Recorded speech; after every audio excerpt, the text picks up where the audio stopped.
నేను వెళ్ళే మార్గము నా యేసుకే తెలియును.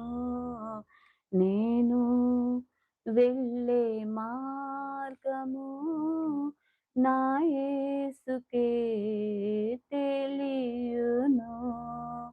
శోధింపబడిన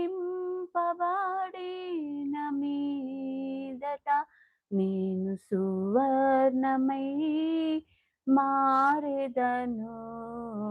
హల్లెలూయా, హల్లెలూయా, హల్లెలూయా, ఆమేన్. హల్లెలూయా, హల్లెలూయా, హల్లెలూయా, ఆమేన్. నిజంగా మనం వెళ్ళే మార్గము ఆయనకి తెలుసు. మనం వెళ్ళే మార్గము ఎంత భయంకరమైన